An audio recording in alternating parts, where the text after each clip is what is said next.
settings there and move the light a little bit in front of this curtain, and so that you can see what's going on there. Okay, excellent. So here, this is what we have as far as the tear and the color map. But we have to map now this material, this texture that I just created, to the transparency attribute. Okay, so let's go back to the hypershade, and on the curtain material we're working on. Oops, sorry. I have to make them kind of small here, because otherwise they will take a lot. They will be very heavy, and you will take a long time to download. Let's go to the transparency node over here with your material selected. Okay, and let's map the file that we just created to that node. If you notice, immediately you start seeing some transparency showing there in that preview. So I'm going to, let's see if for some reason it's not showing it here. Let's map it again. Transparency, open. There you go. Now it's showing. Excellent. And let's render. Let's see what's going on our transparency map. Okay, good. If you notice now, the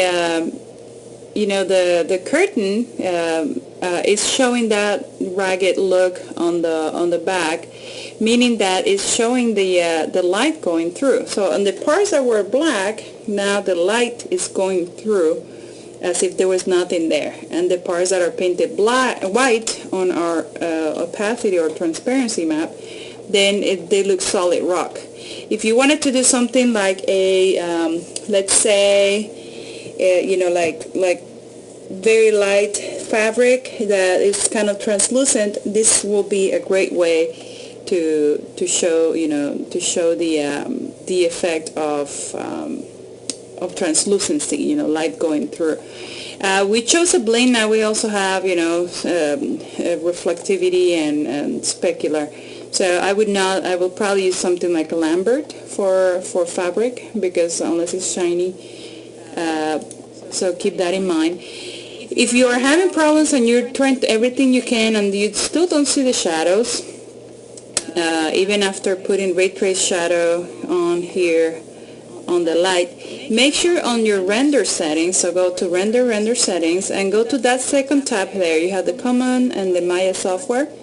Make sure ray tracing is on, okay, and that way you have that. We don't need reflections or refractions for this, so we can just turn that off. And when you render it, it should show then your map transparent. Let me show you what happens if that option is not on, so that you see in case you're having that problem. So I'm going to go there again and turn that option off, so that you can see. You see that nothing is happening there. So if that is the case, then go back render settings, and under the Maya software tab, click ray tracing to on and close that window. And when you render it, you will have that.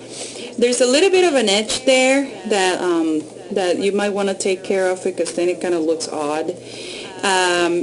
Let's do a UV mapping procedure there. Let me see, right here under polygons, and let's do an automatic mapping for that geometry.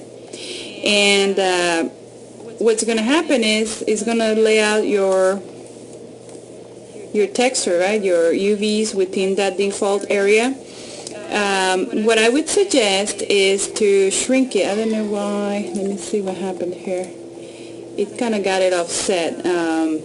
Okay, let me fix it real quick and come back to it. Okay, I had to fight a little bit with it, but here it is, without that straight edge.